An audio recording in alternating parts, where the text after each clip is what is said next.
안녕하십니까 여러분들, 반갑습니다. 트박입니다 여러분들. 구독 좋아요는 의리로 한번 가보겠습니다.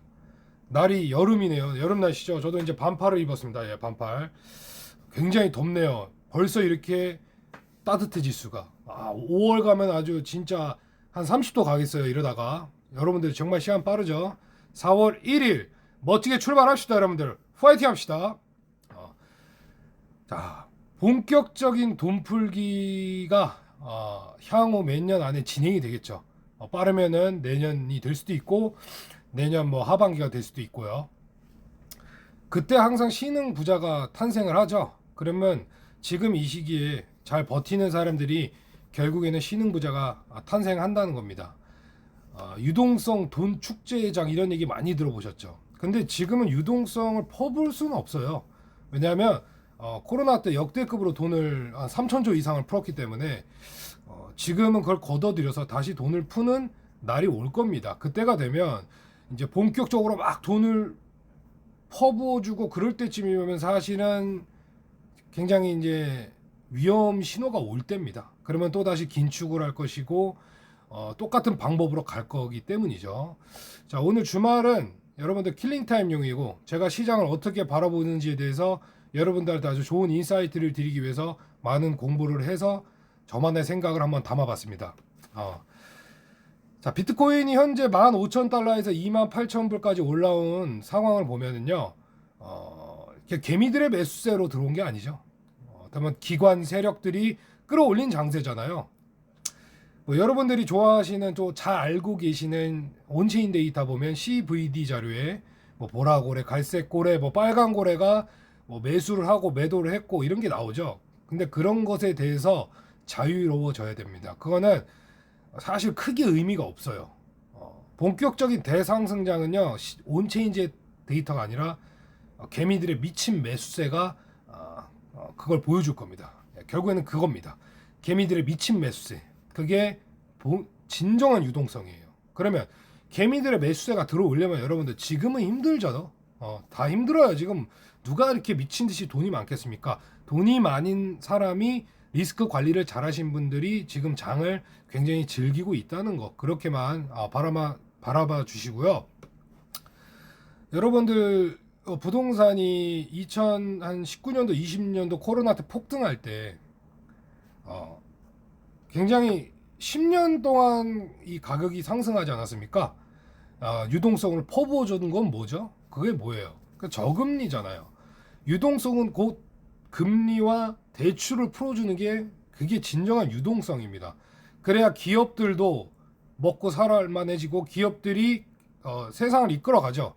기업이 탄탄해야 그 나라 경기가 살고, 그죠? 그래야 서민들도 먹고 살고 자영업자 경기가 올라와야지 본격적인 이 경기 활성화가 되면서 거기에 유동성을 퍼부어 주는 겁니다. 그러면서 다시 경기를 살리죠. 근데 이게 너무 과도하다 싶을 때는 좀 눌러주고, 그죠? 지금이 그 시기에 있잖아요. 그러면 여러분들 다가오는 유동성 장세가 없다고 생각하시면은 큰 코 다칩니다. 한 예로 우리가 집을 살 때 대출해서 집 사면 안 된다 생각하셨던 분들이 꽤나 많았을 거예요. 대출은 위험해. 2013년도인가 때로는 2000년도 뭐 금융위기 때도 마찬가지로 이거는 대출이 위험하다, 금리도 높고 한데, 근데 이게 유동성을 조금 시그널이 다가올 때쯤에는 결국에는 대출을 받아서 집을 사서 자산을 늘린 사람들이 영원히 성공을 했던 역사가 있습니다. 한 번도 실패하지 않았죠. 그죠? 단 고점에서 사신 분들이 괴로웠지만 똑같은 겁니다. 그래서 지금 부동산 가격이 하락을 하고 있는 거고요. 급하게 올라가지는 못하는 거예요. 왜냐하면 누군가는 사줘야 되는데 매수세가 당연히 없죠. 정부에서 정책을 내놓는다 한들 그거는 일시적인 시장의 완화 효과지만 그게 상승 반전으로 가서 대세 상승장으로 간다는 거는 사실은 더 큰 위험이 초래되는 상황입니다. 그래서 자연스럽게 흘러가는 게 제일 중요해요. 이 부동산 시장도 결국에는 또 10년 안에 엄청난 기회가 와서 대폭등을 또 하죠. 결국에는 그렇게 됩니다. 서울 땅덩어리만 생각해도 여러분들 감이 오시죠? 대출해서 집 사지 말고 대출해서 뭐 하지 말라고 했는데 결국에는 투자든 뭐든 간에 결국에는 이 레버리지 효과는 상당히 큰 것으로 경험이 되고 결국 그거는 성공을 해왔다 지금까지. 그렇다면 우리가 이번에는 놓치면 안 되겠죠. 그러면 이 유동성 장세가 오고 나서 다시 한번 사이클이 돌아가면서 긴 시간 상승을 하는 날이 올까요, 안 올까요? 네, 올까요, 안 올까요? 그것이 올 거라고 생각해야지만 우리가 당장 밖에 나가서 일을 하고 사업을 하시거나 뭐 자영업을 하시거나 어떤 일에든 그런 시장이 와야 우리가 좋은 거예요. 단 소수만 돈을 잘 먹고 잘 먹는 세상은 결국에는 무너지게 돼 있습니다. 그죠? 낙수 효과라고 다들 알고 계시잖아요.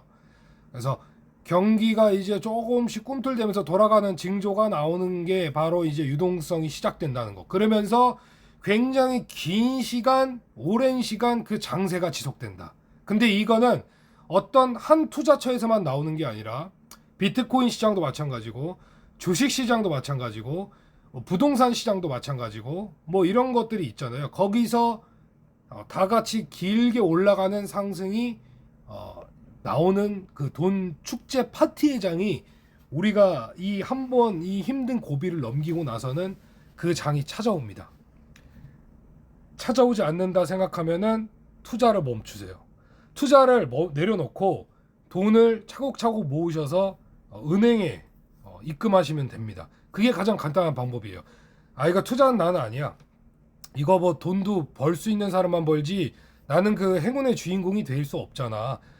그죠? 그냥 은행에다가 적금 넣고 만기 적금 타서 이렇게 해서 차곡차곡 돈을 모아보자. 그렇게 했는데 시간이 흘러 보니까 어떻죠?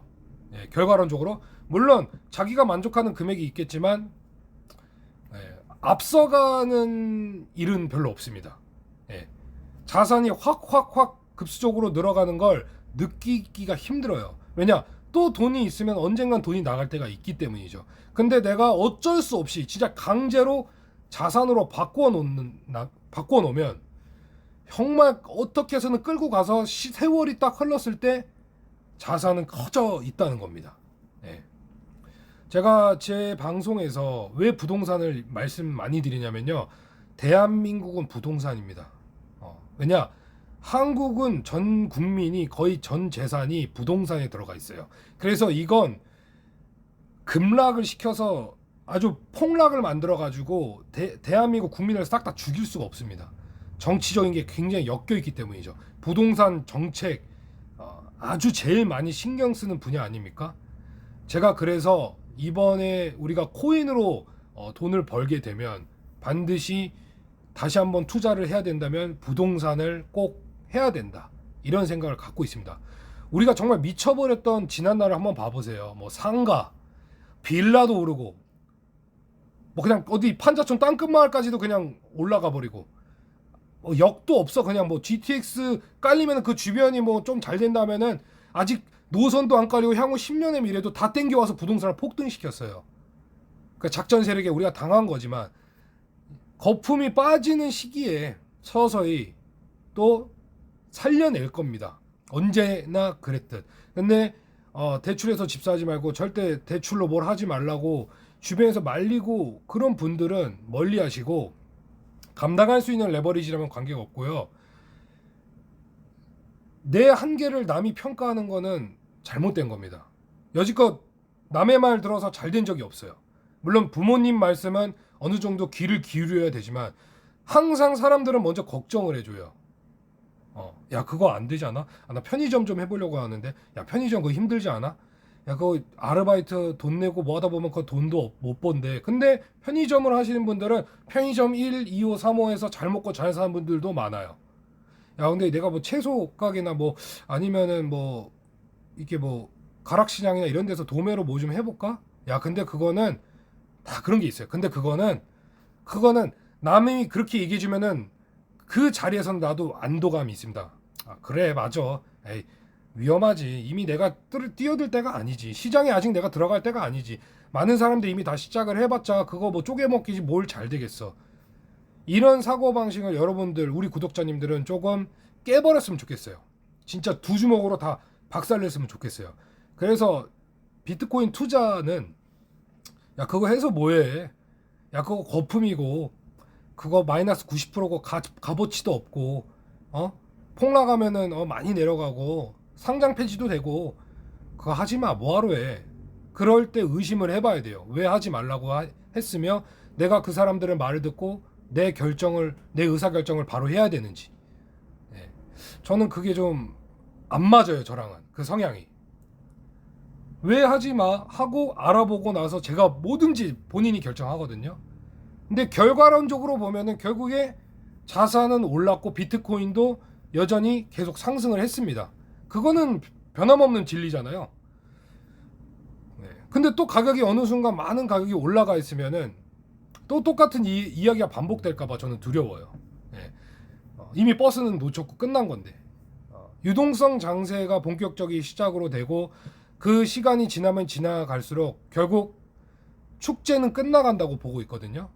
돈을 한정적으로 계속 무한대로 풀 수는 없으니까요. 그죠? 그러니까 지금은 돈을 풀어주지 않을 때 우리가 잘 버텨야 돼요. 아파도 잘 버텨야 되고 약을 먹어서라도 힘들어도 그 안에 계속 있어야지만 돈을 쫙쫙 풀어준다는 시그널이 오고 쫙쫙 풀리면서 가격이 급등할 때 우리가 이제 정말 많은 수익을 받고 코인으로 좀 돈을 벌어서 이 돈을 가지고 이제 뭐 부동산이든 이런 거를 좀 한번 해보자. 아니면 내가 원하는 사업을 좀 비즈니스를 해보자. 뭐 이런 것들이 있잖아요. 저는 요즘에 이런 생각을 좀 합니다. 요즘에 축구가 붐이고 우리가 한국 축구가 되게 인기가 많아졌잖아요. 정말 축구 산업이 되게 많이 발전할 것 같고 뭐 풋살장부터 해서 여러 가지 이런 것들이 되게 크게 성장할 것 같은 느낌이 있더라고요. 그래서 제가 굉장히 풋살장에 관심이 많거든요. 저의 한 가지 작은 꿈은 풋살장을 정말 해보고 싶은 꿈이 있습니다. 그 꿈을 위해서 계속 끊임없이 가니까 기분이 좋더라고요. 이 난관이. 네. 결국 그 끝을 해내고 싶기 때문에.